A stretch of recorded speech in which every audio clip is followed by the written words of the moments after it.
los logaritmos, su origen, su pertinencia y su aplicación. Para hablar del origen, Arquímedes, en el siglo III a.C., en Grecia, establece una relación entre una sucesión aritmética y una geométrica.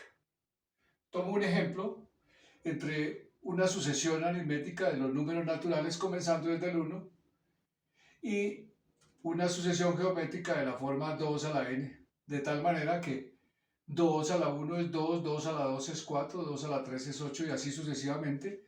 Esta tabla va hasta el número 14. Lo que dice Arquímedes es que la multiplicación de los números los podemos convertir en una suma y simplificar la operación con la ayuda de estas tablas. Entonces lo que podemos mirar es dos aplicaciones acá, una para multiplicar y una para dividir usando la tabla. Entonces con esta tabla voy a calcular 256 por 64.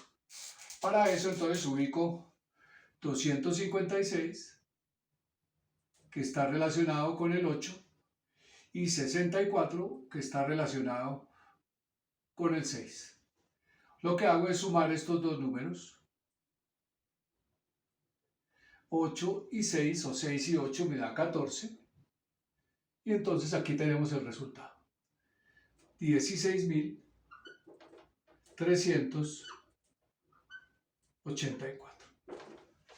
O sea que 256 por 64 es 16.384. Utilizando esta tabla, la multiplicación de potencias que tienen la misma base, se deja la misma base y se suman los exponentes. Ahora para hacer la división, entonces lo que hago es tomar el número 8192, que está aquí,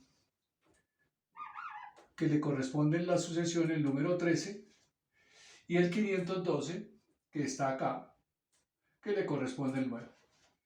Y estos dos números, el 13 y el 9, los resto. Entonces 13 menos 9 me da 4. Y aquí tengo el 4 y el resultado es 16. Es decir, que 8192 dividido en 512 es igual a 16. Este mismo procedimiento para multiplicar y para dividir lo puedo utilizar para hacer una potencia, o sea, 64 elevado al cuadrado, por ejemplo.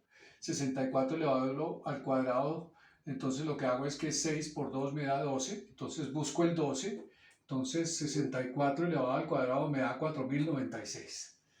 Y también puedo hacer una raíz cuadrada, por ejemplo, la raíz cuadrada de 4096, lo que hago es dividir 12 entre 2, entonces me queda 6 y me voy a 6 y me da 64. Entonces, estas operaciones que eran multiplicar, dividir, potencias y raíces, les disminuyo el nivel de complejidad. Esto también lo vio el señor John Napier y el señor Henry Briggs en el siglo XVII. ¿Por qué en ese momento se ve esta necesidad? ¿Por qué es pertinente en ese momento? En ese momento está en auge toda la parte de astronomía y hay que hacer muchos cálculos, algunos muy complejos y bastante largos, y ellos lo que hacen es un procedimiento similar al de Arquímedes. Construyen unas tablas, las tablas de los logaritmos, y con ellas pueden hacer estos cálculos y facilitar los cálculos astronómicos. John Napier entonces encuentra el valor de E, que es la base de los logaritmos naturales. Entonces lo que dice Napier en el siglo XVII es que el logaritmo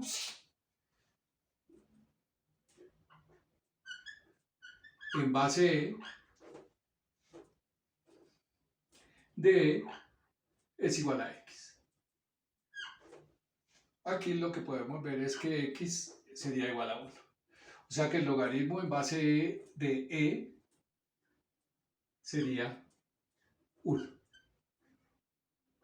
O sea que E a la 1 es igual a E.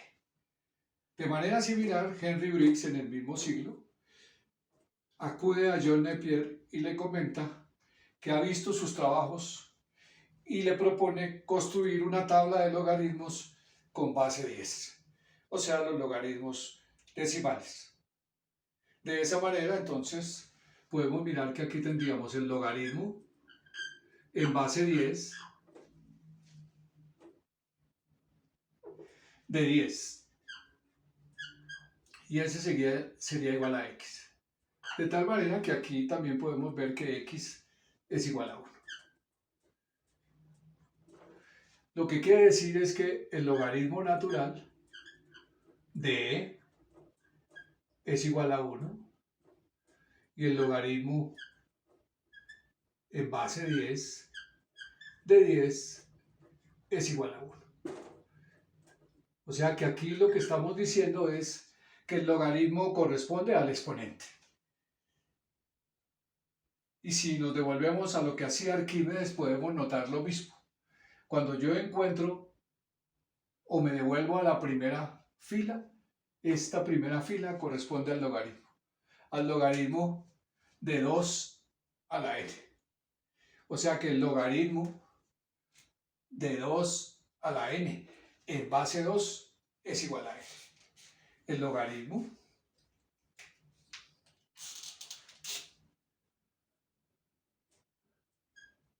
en base 2 de 2 a la n es igual a n. O sea que el logaritmo corresponde al exponente.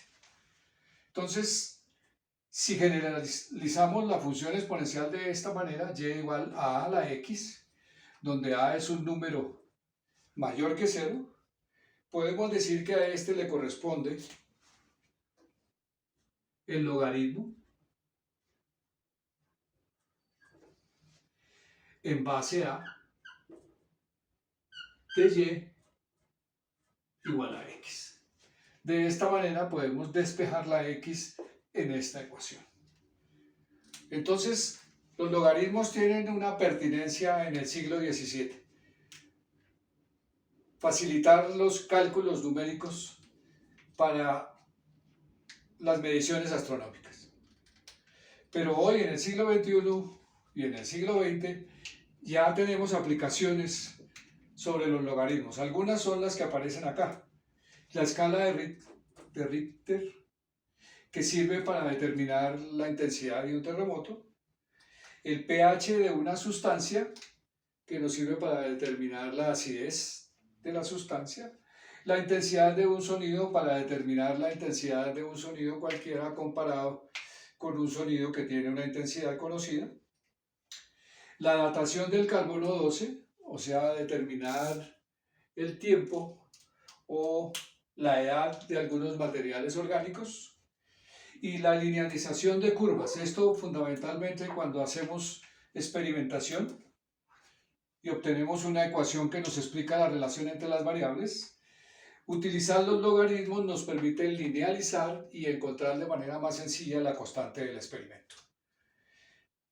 Todo esto finalmente nos lleva a encontrar las propiedades de los logaritmos, que es el resumen de todo esto, donde tenemos que el logaritmo del producto de dos valores es igual a la suma del logaritmo de esos dos valores, o sea, el logaritmo de a más el logaritmo de b.